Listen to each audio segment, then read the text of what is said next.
Good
morning to everybody that's logging in right now. We're going to wait for another 1 or 2 minutes to give everybody the chance to settle in, and then we'll start.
Good morning to everybody.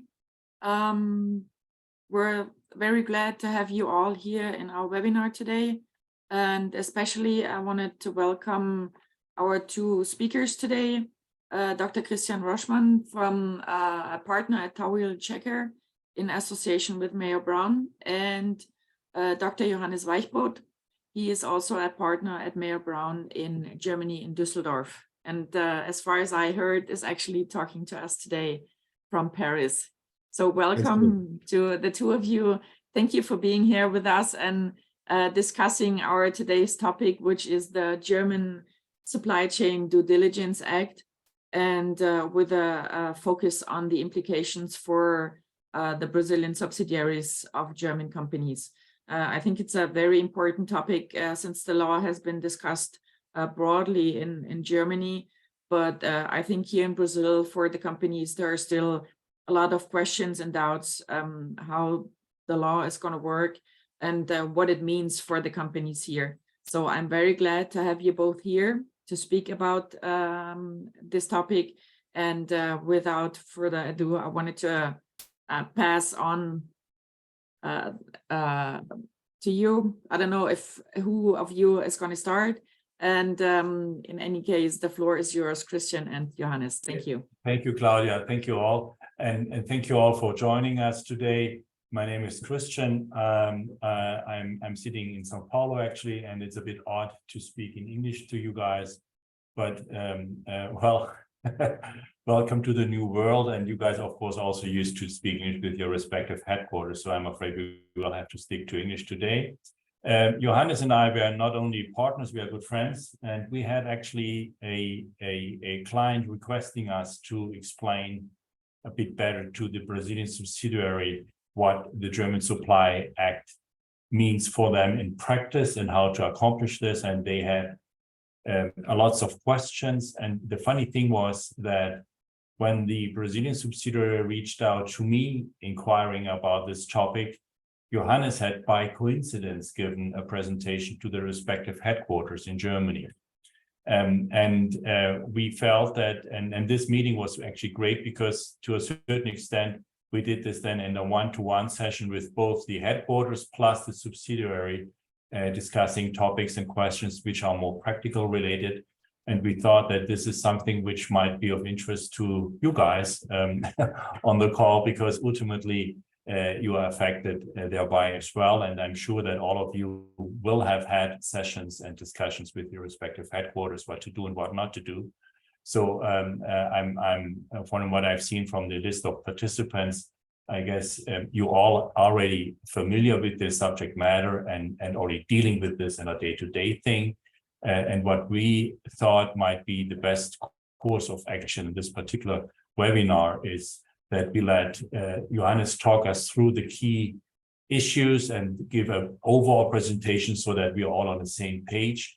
And we would strongly encourage you, if you want, to raise your hand when you want to when you have a question while he speaks, or save your question at the end, because I think the most fruitful thing should hopefully be for all of us discussing the questions you might have during or after the presentation. You can also put your questions in the chat, and we will, while Johannes presents, I will check the questions in the chat to then eventually raise them with him while he speaks. So please, we will give it a try to make this as proactive as possible for you guys and interesting, hopefully. And now I hand over to Johannes to kick this off. Thank you so much. Thank you very much, Christian. I hope everybody can hear me well. Indeed, my name is Johannes Weichbrodt, partner in Düsseldorf in Germany. Today and tomorrow I'm going to be here in the Paris office of our wonderful Mayer Brown company. And I dedicate my professional life to antitrust and compliance. And within the compliance bracket, for the last 3 years or so, there has been a very strong focus on sustainability issues, and namely the German Supply Chain Act and everything that is around human rights due diligence. So I'm now trying to share my screen with you. Let's see, I hope everybody can see this now.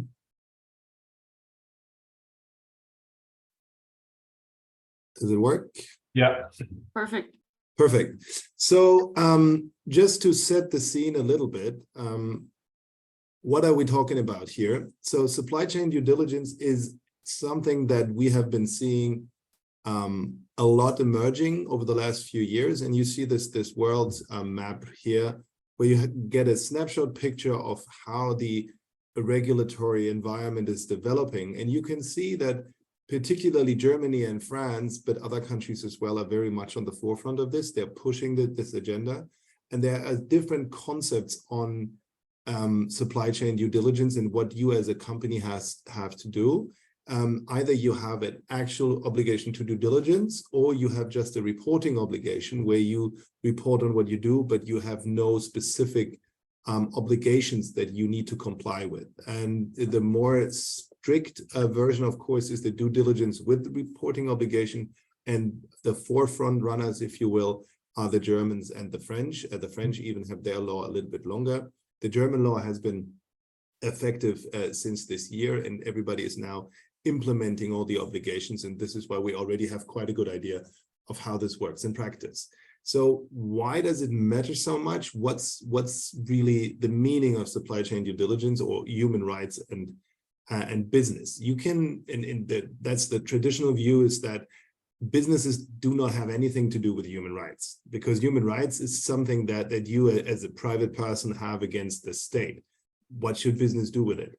The thing is, that businesses do have, obviously, in the entire world, a lot of power. And this power should be, and that's the idea behind human rights due diligence legislation, should be brought to a good, good means. So when businesses start looking at how they're sourced and where they're sourced from, they can have a great impact for the local communities all over the world. And this part of human rights due diligence is part of the grander scheme of things in terms of CSR and ESG. You have heard these acronyms before. What's the big change? Well, the big change is that historically, when you thought about risks in an undertaking, in a company, it was how external factors affected your business. So looking sort of in terms of materiality from the world to your business and how the risks affect your business. Now, with CSR and ESG being very prominent, you look also the other way. You look, what does your doing as a business affect the world? And you have to report about that and try to keep that impact to the lowest possible amount, or even do good with what you do. So it's this concept of what we say double materiality. So you don't only look at the risks that are posed to your company, but also the risks you pose as a company to the world. This comes into play here very much. So that's the concept behind it. What is the law about? So what's the scope of the law? Who falls under it? Well, it's very clear if we look at the German law. Many of you will be aware of this, and I saw the list of attendees. I think most of you will work in companies that are subject to the law in Germany, because every company that is based in Germany and has more than 3,000 employees is subject to the law. That's roughly like 1,500 companies. From next year on, it will be even only 1,000. And what's specifically interesting is if you look at the European equivalent to the German Supply Chain Due Diligence Act, which is the CS3D, which is still not finalized, but it will be finalized very soon. That law is even broader, and it will apply to companies that do not have a business in Europe, as long as they have 150 million turnover within the EU, which is not that much, or it may be even less if they work in a high-risk sector, so-called high-risk sectors. That would be, for example, leather or clothing or agriculture or something like that. They will be under the scope. So you see, it's a quite broad scope, and many companies of decent size, they all will fall under this law, or are actually already in scope in Germany. Even those countries those companies that are not affected will in some way or another still be indirectly affected, because they will very likely have customers who are, and these customers obviously in their risk management and their due diligence of their suppliers, they will ask questions and make you as a company do certain things to comply with these obligations, i.e. that you have to disclose how you work and what you do, and you have to have certificates or whatever it may be. So even companies that are smaller than those in scope will and are right now very much affected by this law.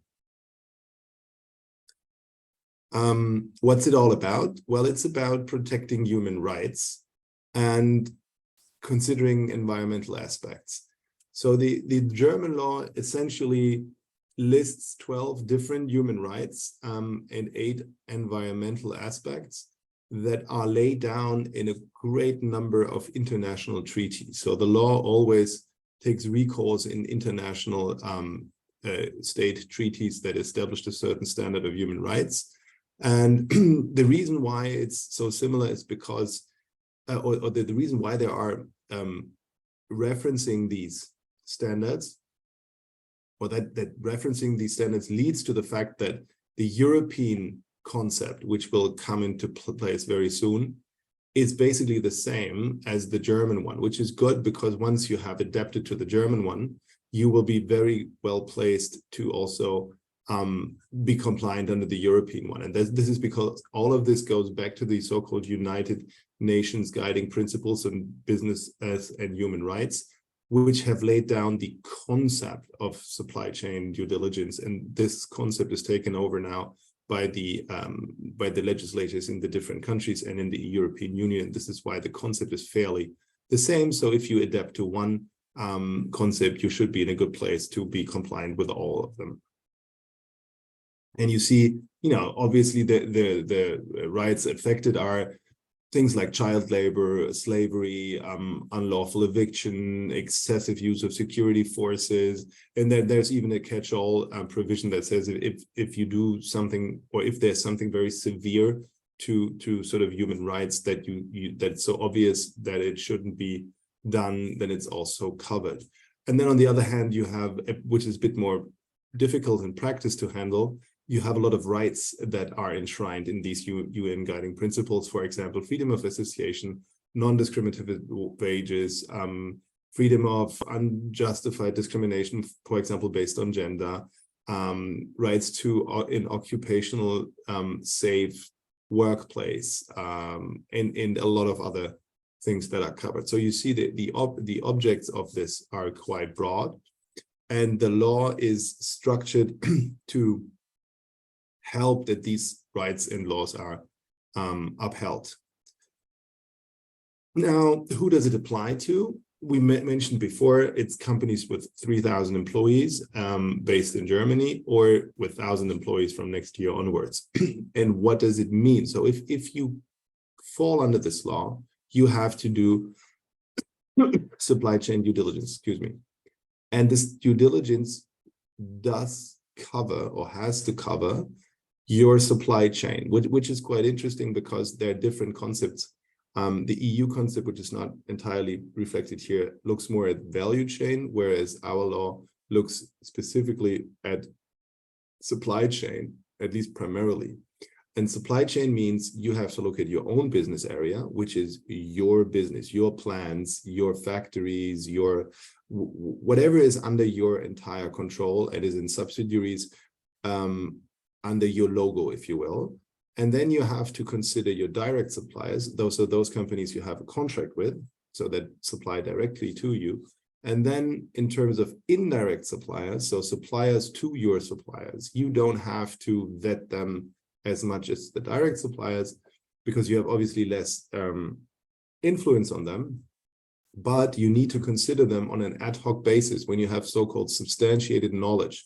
So, for example, if you buy a product of which you know that there's a pre-product that comes from a very specific region that is prone to human rights abuses, and you know it happens all the time because it's been on the news, you have substantiated knowledge of the risk, and then you have to take account of that indirect supplier in your risk mapping and in your entire risk analysis. But in principle, under the German law, it's your own business area, first and foremost, which often gets overlooked because in the law is called supply chain law. So you only think about your suppliers, but actually it starts with your own business. So for example, a German company with a Brazilian subsidiary, that is where the core focus of that company should be in terms of risk management, because the sanctions will be the most severe in your own business area, because you have obviously the most control and the most impact on your own company. And then you look into your indirect suppliers, in your direct and indirect suppliers.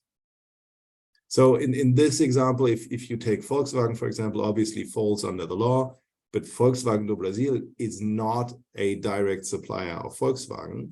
Volkswagen do Brasil, if we now would assume, I don't know whether that's the case, but if it's 100% or at least a wholly owned or only a solely controlled subsidiary in Brazil, that would be considered own business area. It's not a supplier, even if they would make pre-products for a car to be produced in Germany, which is not the case anyway. So, sorry, just for me to understand. Sure. So basically, the Brazilian subsidiary, if controlled at least or owned, doesn't really matter. Is what exactly? Is part of the own business, right? Yes, it's considered own business area and has the highest level of due diligence needs to be exercised there, because it's its own business area. It's like it's a good sort of bridge to here, because the due diligence is actually a tiered due diligence obligation, or it's a scale, if you will. Because people will say, well, we have a couple thousand suppliers. It's impossible to manage them, to to have a risk management covering them all and taking the same due diligence for every part we buy because there are just too many, which is obviously right. And it's key to understand that this law, I mean, it does carry some bureaucracy, but it's manageable because the word appropriateness is so key to it. So everything you have to do is viewed through the lens of appropriateness. And that means you have to establish, or the authority that would be sanctioning you has to establish that what you're doing is not appropriate. And the question of whether an action is appropriate or not is down to key factors. It's 4 factors, actually. It's the nature and scope of your business. It's the potential influence on the supplier, the severity and reversibility of the violation, and lastly, the factors contributing to the cause of violation and how much you have actually contributed to it. And it's obvious that key factors of this are very strong if it's your own business, because if you own it, if you control it, your influence on that supplier, which is not a supplier, it's you, is very, very high.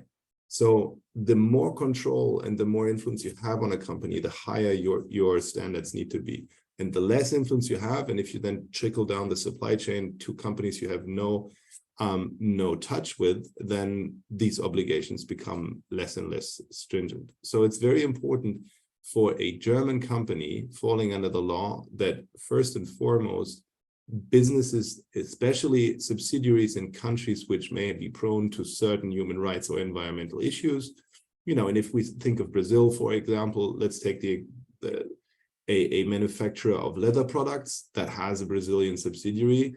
Obviously, that will be a key area to look into. And if it's a subsidiary, it's your own business area, so your liability, so to speak, is even higher. Many of you may be aware of or may be familiar with the usual concept of compliance management systems. You have this circle, how you build up a compliance management system. And you know this from antitrust, from anti-bribery, it's always kind of the same. You do a risk analysis, you have policies, what you can and cannot do. You need to have preventive measures in place. There should be a compliance procedure like a whistleblower hotline or something. Then you have to take action if you find a violation. You report this, document this, and then this flows again into your policies that needs to be updated every once in a while. This is standard practice in antitrust, in ABC, whatever. Supply chain due diligence is not different at all. It's exactly the same system. It's just adapted to the needs of sustainable sourcing. And everything you find in here is like word by word, almost spelled out in the law. So the law is actually a manual, if you will, on how to build a compliance management system for sustainable sourcing. And when you follow this, you come up with all these different measures. And the first and foremost and most important thing is the risk analysis. So you have to start mapping your supply landscape, if you will. You need to understand, what do I buy from whom, where? And you have, as mentioned before, you have to look into this very closely in your own business area, and then more so in the same way regarding your direct suppliers. And then you map your supply. You map your supply landscape, and then you identify the risks that are there, you weigh them, you prioritize them, and then you take them sort of step by step and try to mitigate them. And then you build policies and statements, the so-called Grundsatzerklärung, which is sort of the basic human rights policy that needs to reflect the risk analysis and the risks you have identified. And then you have to come up with a preventive measures, like a prevention strategy, and most importantly, contractual assurances, which means that you oblige your suppliers to stick to the same standards you're adhering, or at least take them into account. And then you need to monitor them, have a whistleblower system, and so forth. So it's the basic system of a compliance management circle. Here we have broken this down in sort of levels, level 1, level 2, level 3, meaning the steps you have to take in order to address all those risks. So you start with the risk analysis. Part of this is also having a human rights officer and have the responsibilities being designated to him and or her, or a committee. It does not need to be a person. And then you need to identify the risks. And once you have violations, so you have actual risks that have materialized, you need to take corrective measures. And very importantly, which is also a critique that's very often brought, it's like, this law is bad. Companies will withdraw from critical countries, which will mean that China and other countries will move in, that the people living there will not have any benefit from it. It's important to note that the law does not want you to terminate a relationship with a supplier. That is only ultima ratio. You should work, and the law actually requires you to work with the suppliers to make ends meet and amend the situation that has caused the risk to be materialized before you actually withdraw.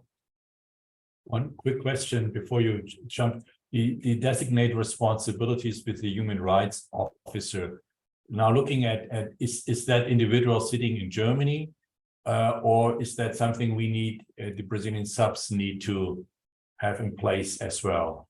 That's a very good question. There's no need to have a human rights officer if your company does not fall under the law. And if you're a Brazilian subsidiary, presumably you are not established in Germany, but in Brazil.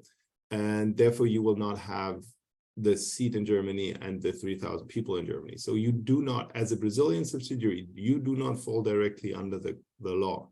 However, your parent company will, in all likelihood. And your parent company will, in all likelihood, have a human rights officer.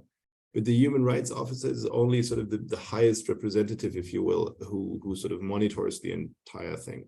It's impossible for that person or the committee to have all the processes in place. So what happens is that they will depend on, and specifically if you have significant business in a significant market, for example, that in addition may be prone to human rights issues. So Brazil is obviously a great example because many German companies have massive plans and other activities in Brazil. And also, I mean, and it's not only Brazil, in Argentina as well. If we look a little bit into the history of maybe entanglements, let's put it that way, of German companies in the 70s, for example, in parts of Brazil and in Argentina. I think the BAFA, which is the German authority that is the enforcer here, because of this legacy of German companies doing business in South America, they may have a very strong focus on these companies and similar companies working in Brazil. Of course, we cannot compare the situations under the military regimes in South America with today, but there's a certain obligation, I think, that comes from this legacy. So I think that there will be a great focus on it. And that's why a human rights officer or human rights committee in Germany will probably not be able to do or to take care of this all by themselves. And at least they will have to have people on the ground that feed into the risk analysis, and specifically into the risk analysis regarding the own business area. In addition, of course, also regarding the suppliers. But if you have significant forces on the ground, the expectation of BAFA is obviously very different to a company that has, like, let's say, 3,000 people in Germany, has nobody or just a few people in Brazil, and they just buy there. They don't make anything. Then their information on the Brazilian market and the situation, how things go, is obviously much limited. So again, everything boils down to the word appropriateness. How strong, how knowledgeable are you, and how big are your capabilities, let's say, to do good for human rights in your specific market, and the higher the expectations of the BAFA will likely be.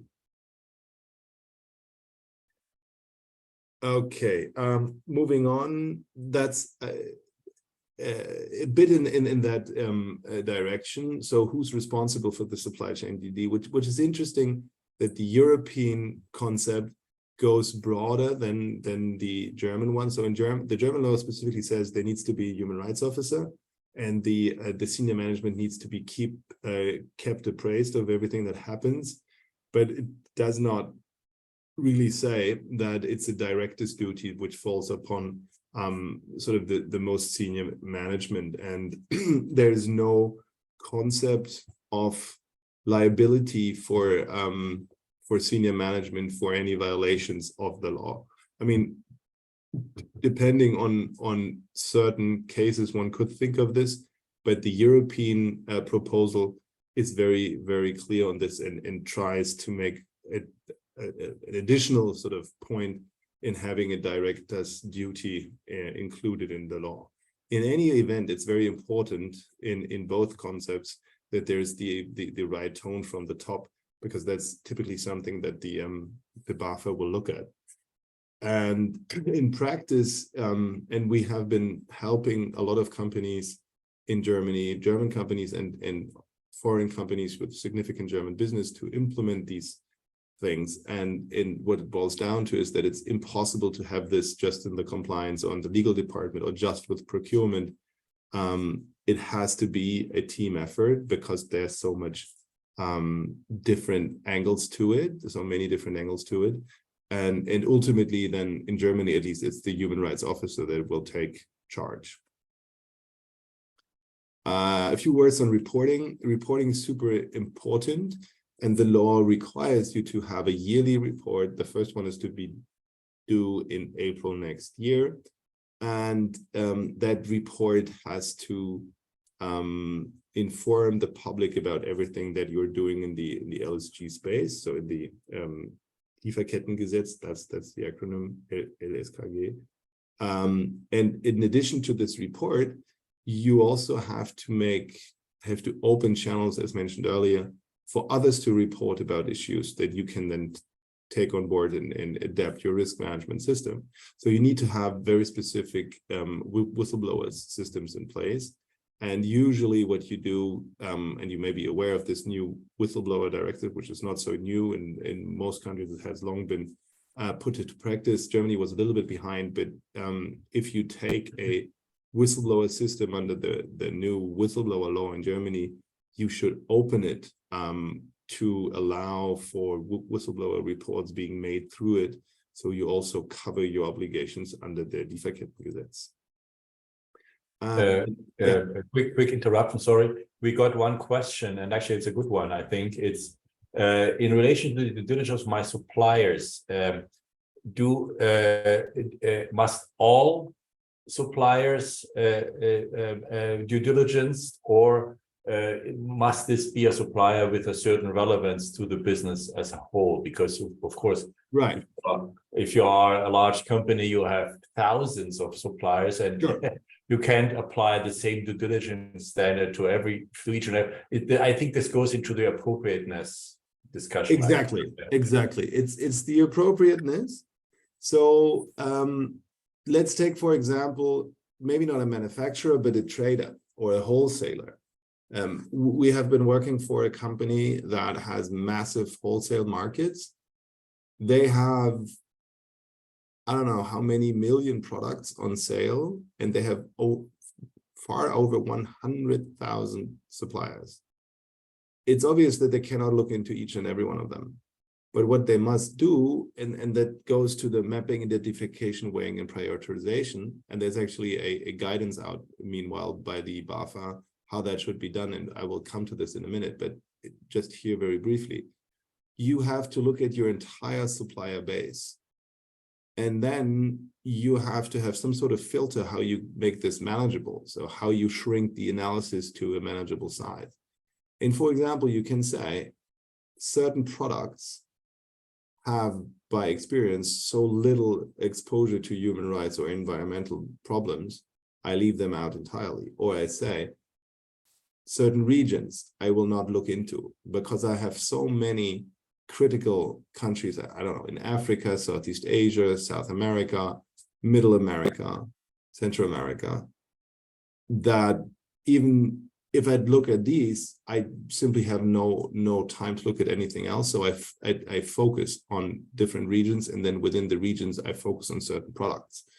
And I decide to look more into, let's say, my leather suppliers in South America, rather than, I don't know, a main staple supplier from Holland.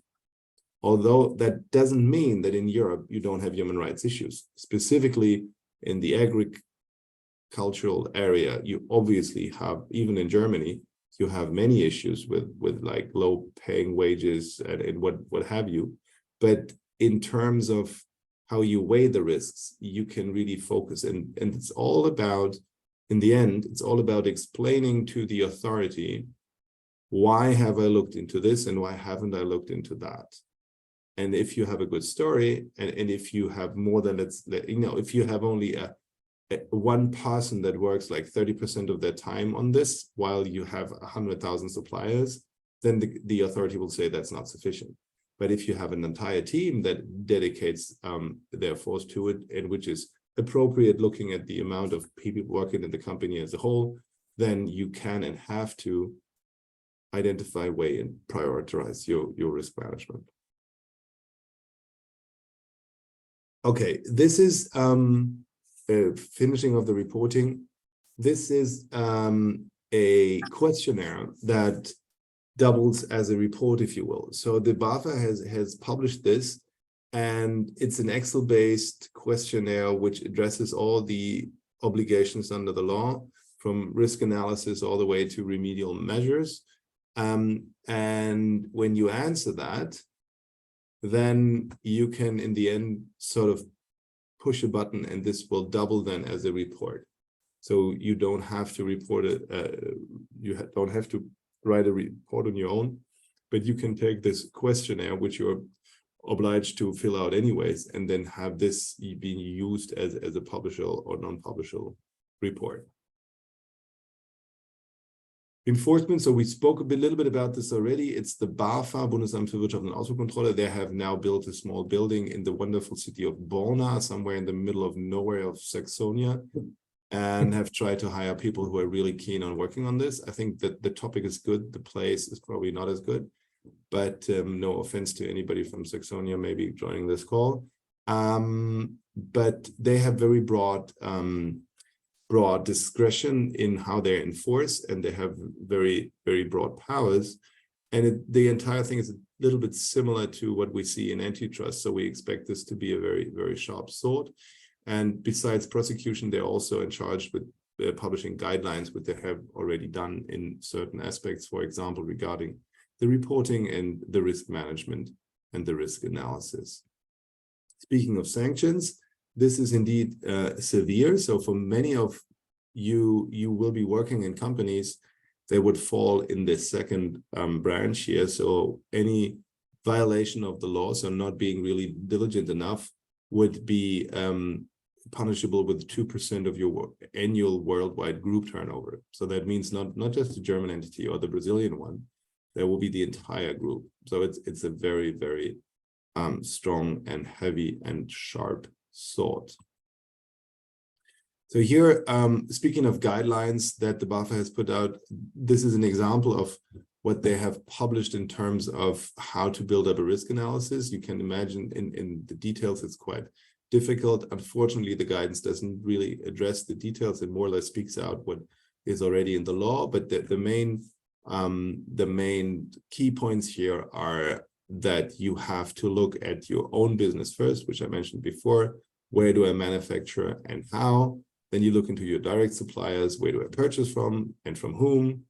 And then only as a second step, you look into your indirect suppliers if you know that there is a specific risk.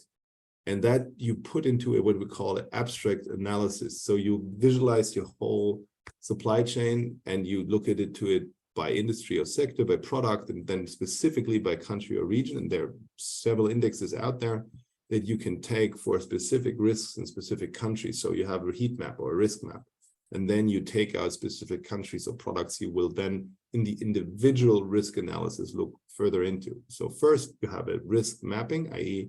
where is my high risk countries, my high risk products, and then you take obviously the high risk products first, not the low risk, the high risk ones. And there you will then look into each and every supplier, or in the most important suppliers, those you buy most from. So that it also goes to the question we have just addressed. No, you will not look into each and every supplier in the same way. In the more risky ones, you spend more time with. In the other ones, you spend less time or no time at all. And another step is supplier DD and supplier management. Of course, you have to do some onboarding. You have to have some further measures. You can take relevant information. This I see, that's a typo. It should be the NQC SAQ4, which is a SAQ is self-assessment questionnaire. NQC is a vendor that has been around for quite some time, and they have now adapted their questionnaire for human rights to reflect what the German law requires. So they have now a 5.0 version out there, and that's specific for the automotive sector. And it's basically a standard. Almost every OEM uses this, so every supplier out there has to comply with the NQCA SAQ. So fill out these questionnaires and get ranked and rated by NQC accordingly. And in addition, then, if you're a high-risk supplier, there will be background checks on you and other measures in place. Important thing to remember, you have to train your own people, you have to train your suppliers too on these issues. And of course, there needs to be constant monitoring of what's going on. This is an example of how this works then in practice. So you do a gap analysis, you look at your current ESG measures, what you have been doing already. And we have now here two examples. One is from the fashion industry, the other is from the automotive industry. They underlie certain standards, for example, by GRE. This is how they do their their sustainability reporting. And then they may have some certificates or self-assessments. In this case, you see the usual labels, or the NQC as someone who provides information on suppliers and vets them. And then you do a gap analysis and find out, how does this reflect, or how does this cover everything that I need in that is required under the law. And you find very often that there are still some gaps in it, and the certificates don't really show everything that needs to be shown, and then you try to close these gaps. The typical findings are, most of the companies we work with, or actually all of them, they're good corporate citizens, they're good corporate ESG citizens, so they do want to make a difference and adhere to human rights standards. But the problem is that even if they have a very good ESG department and have done great projects, and I have one client, for example, especially in Brazil, that has done a massive project because they were, not exposed, but there were rumors about their sourcing products from the Amazonian and how much deforestation was going on. They really made an effort, but it was very difficult to show how they did it because the documentation there was lacking. So it's very important in this entire risk management system that you have the right documentation in place. And usually risk analysis is not complete and comprehensive, but focuses on certain things that may have been up by third-party stakeholders, NGOs or so, and there has been then focus on it, but it's not a holistic approach. In this law, both the European one and the German one, the French one as well, they require you to have a holistic approach to this risk analysis. I just spoke about the Amazonian, of course, and that is a huge subject for Brazilian companies, many at least. I did not intend to talk about this because this is about supply chain due diligence, but because this is just very recently published and it's now effective and it will affect you. I just wanted to highlight to you that this is something that also falls in this area, and you will see other ESG legislation that is related to supply chain due diligence. And you see between the EU deforestation regulation and the Supply Chain Due Diligence Act, or the European one, very strong overlaps. And once you set up one compliance management system, you should try to sort of combine them to make effective use of what you have already on board. So what's this about? This regulation aims at limiting the effect of European companies contributing to deforestation worldwide. And it basically prohibits to sell anything that it prohibits to sell certain commodities, 7 commodities mentioned here: palm oil, soy, soya, wood, cacao, coffee, cattle, and rubber, and also products that contain them. So in case of cattle, of course, you have meat and leather. Or rubber, another example, even somebody who sells conveyor belts would have to show that the rubber contained in the conveyor belts does not stem from any place in the world that may be subject to deforestation.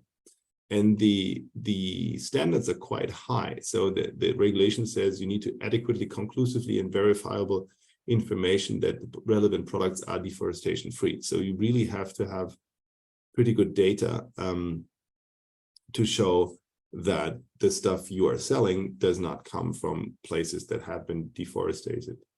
And again, and you will see this is similar to what we've seen in the supply chain management, you have to start, or you have to have a risk management and risk analysis in place, and starting with risk mapping, just as is in the EU Supply Chain Act. And you need to collect information, and this information, it is basically geolocation information. So you need to pinpoint where your product came from. And the regulations suggest using data from space, essentially, such as provided by Galileo, this European GPS service.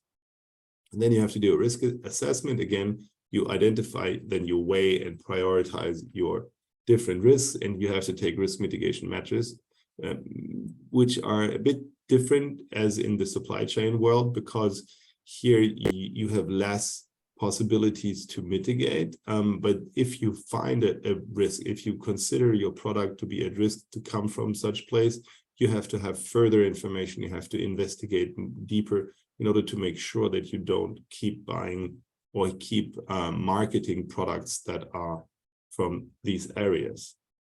Again, there's a high risk of an investigation. The EU is very set on prosecuting companies who do continue to sell these products. And if you're interested to get more on this, there's a very, very comprehensive blog on our page. And with this, I like to conclude. I have a lot in the backup slides, but I don't think that we need it. I would be open for your questions. I have a few questions on here which we could discuss if you don't have any ideas, but I'm pretty sure you have. So I just want to give the floor back to all the participants, and I'm happy to take any questions that you may have.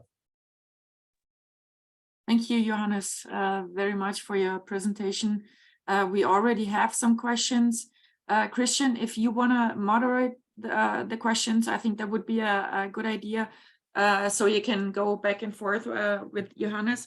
I just wanted to take the opportunity and mention one information. The General Consulate in Sao Paulo and the embassy, the German embassy, they have provided a translation of the law, of the German law, so into Portuguese. So if anybody's interested, we could share that with you after this webinar. I just wanted to mention that. So Christian, if you wanted to start with the questions, I think we have some questions in the Q&A from Paulo. Yeah, the questions I've seen, I've already asked, and actually I should reiterate that Borna is a city nearby Leipzig, which is a wonderful city. So apologize to who was it here? Someone didn't like the comment. I apologize for this. Of course, that was not the idea.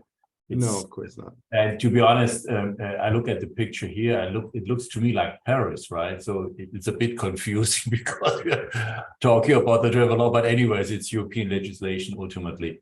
One thing I think Paris because I am in Paris. Okay, that's why. Okay, I see.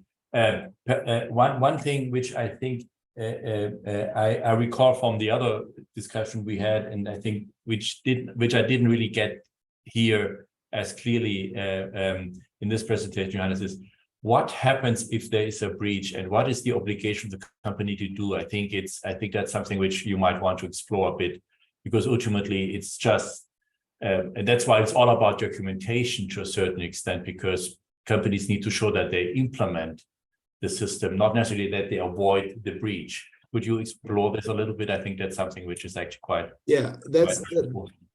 that's indeed quite a very important point to make. So it's not there's no obligation at all for you to avoid any violation. I mean, it's clear that a German company will not stop, hunger in the world and what's happening.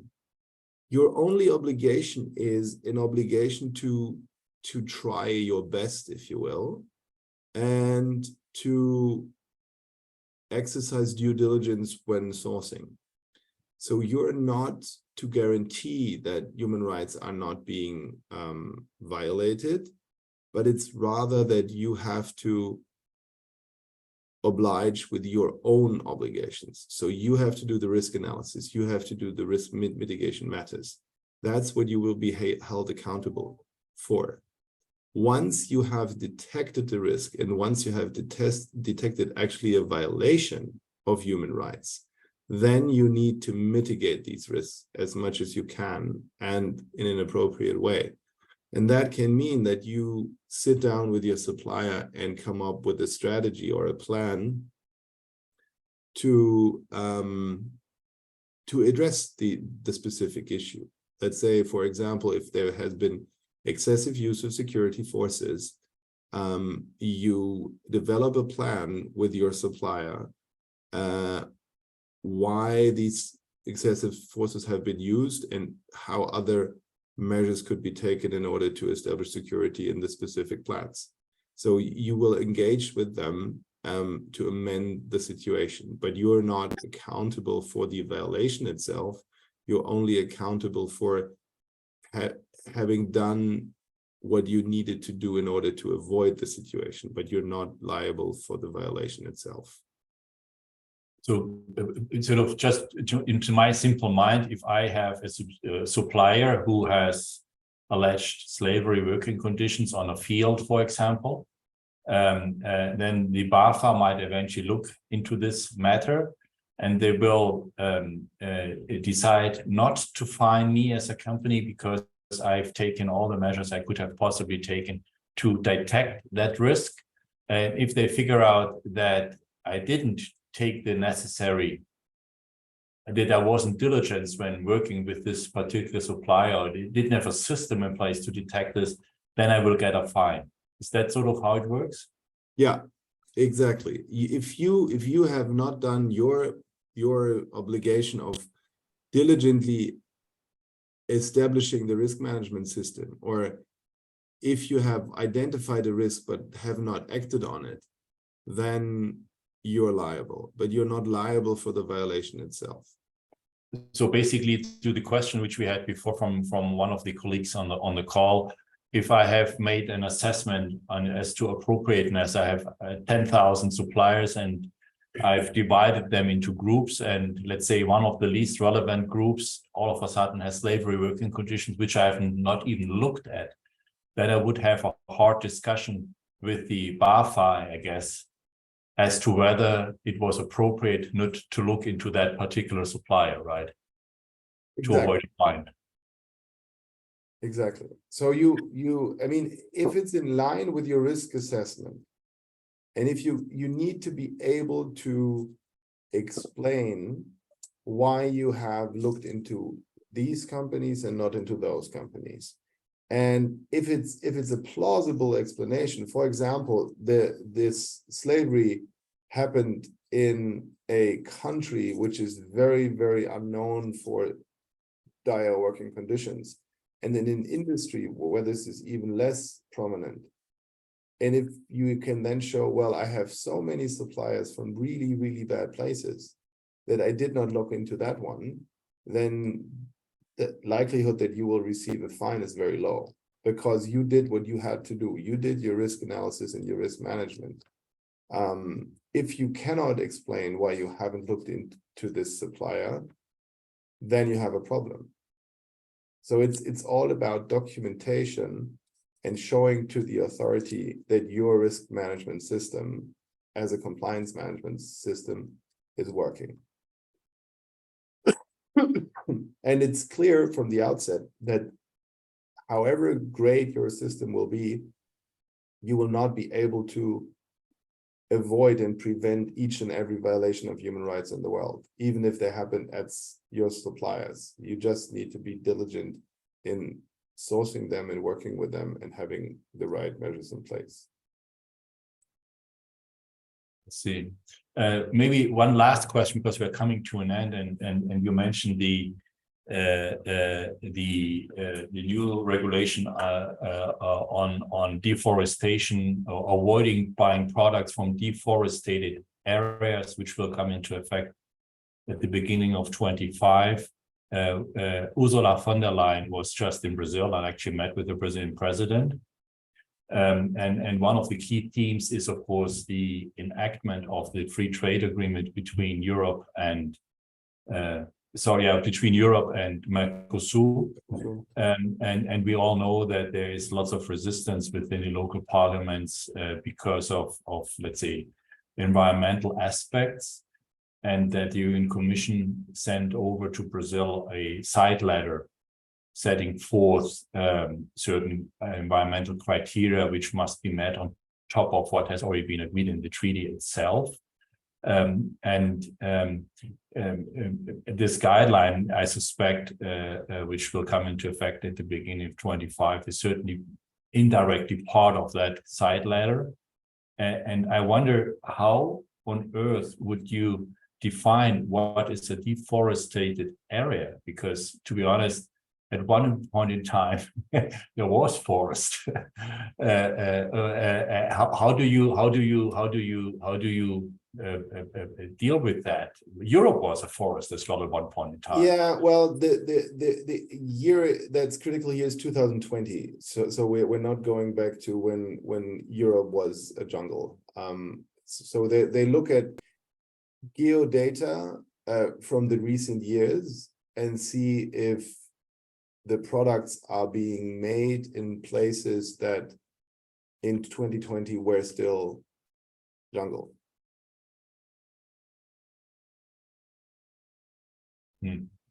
So it's I mean, in practice, it's going to be very interesting how that works. I mean, there are specific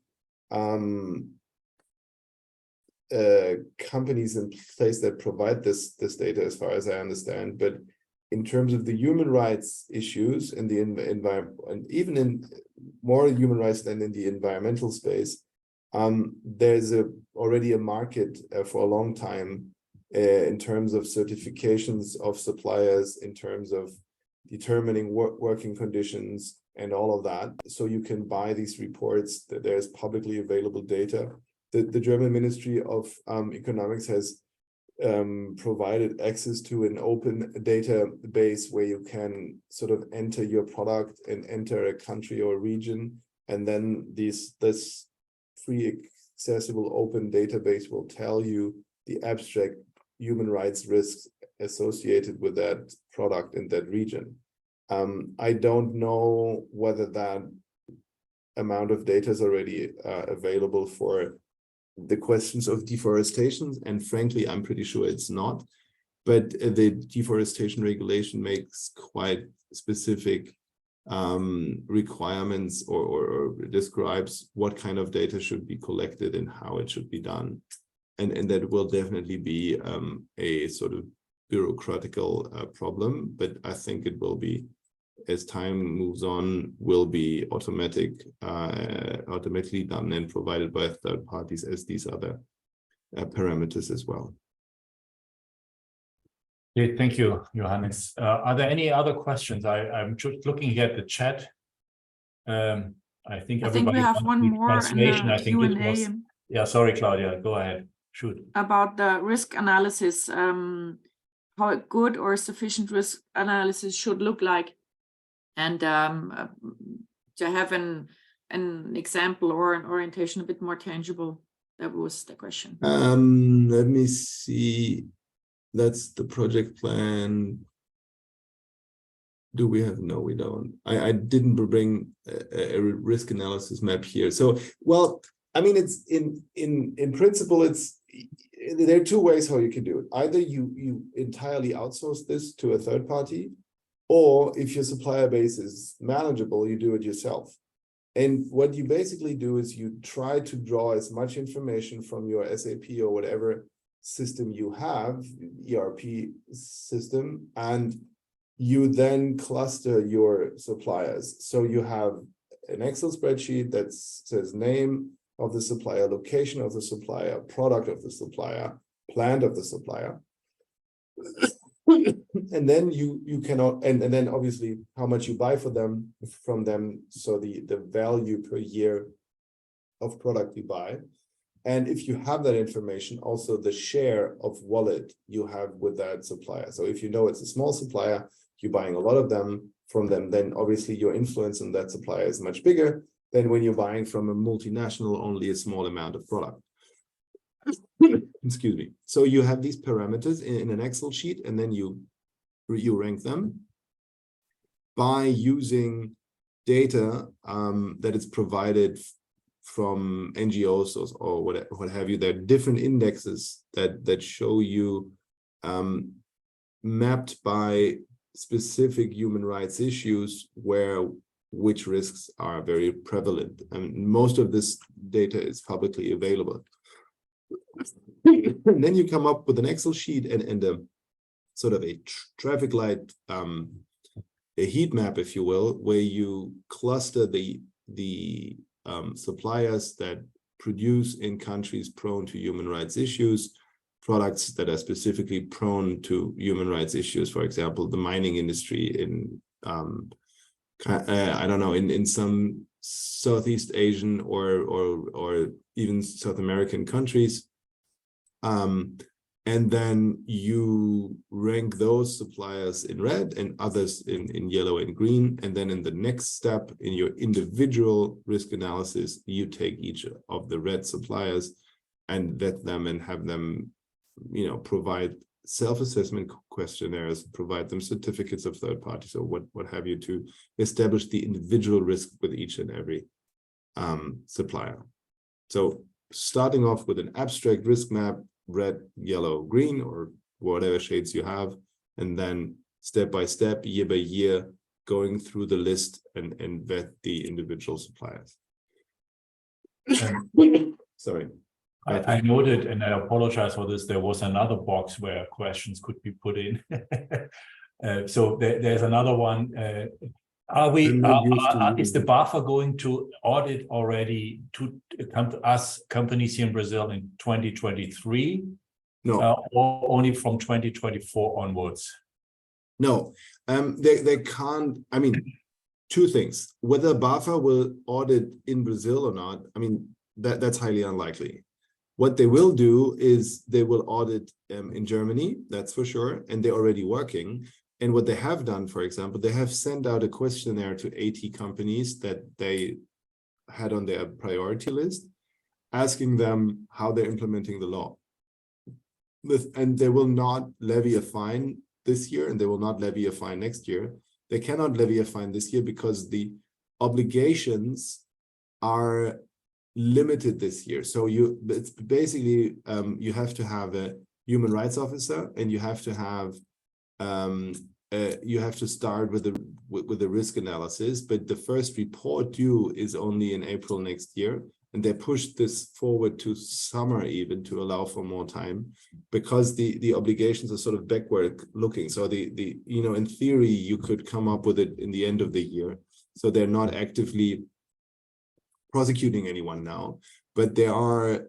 And they think they want to help companies. They have sent out these questionnaires to ask them, what are you doing right now? And are you on track? And what could you be doing? And they have indicated that they will not levy fines in the first year, but they will look into this very much more stringently in the years to come. There's another question. Do we need to document trainings we conduct with our first tier suppliers? Yes. Is that something which needs to be done? Okay. Yes. And as I said, documentation for everything you do is really key. Okay. And you mentioned also a couple of certificates. Do we know which? I guess those certificates depend a bit on the industry, right? That there is industry specific certificates, because it's the question that came from Paulo is, what are the most important ones? I guess the answer to that is, well, it depends. We are lawyers, it depends in the sense that in which industry you are. And I guess each industry will have certain standard certificates we need to show up. Sure. Yeah. Okay. I think those were the questions which I'm aware of, which are still open. If there, Claudia, I will hand back to you if there are any others which you might have seen, which I haven't seen. Otherwise, we are. Thank you, Christian. I think those were all the questions.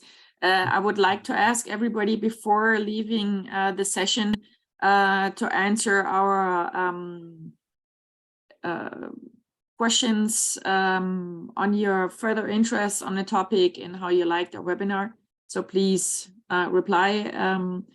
It's in Portuguese, but I think that shouldn't be a problem for all our participants. So I think if there's any further question, we had already talked about that. Christian and Johannes will provide the presentation, today's presentation, if anybody's interested.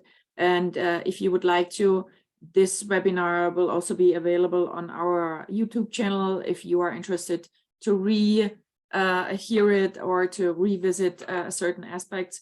And of course, if you have further questions, both of Christian and Johannes certainly are available for any clarification or questions that still might arise. So with this, I would like to thank everybody for participating, and especially Johannes and Christian for speaking today to clarifying this topic for us. I think there will be still some discussions within the next months or even years, especially with the EU regulations that are on the horizon. So I think maybe we'll see each other again in the near future to discuss this topic further. But for today, this is it. And thank you very much and have a great day and a great rest of the week. Thank you. You're welcome. Thank you. Thank you, guys. Bye.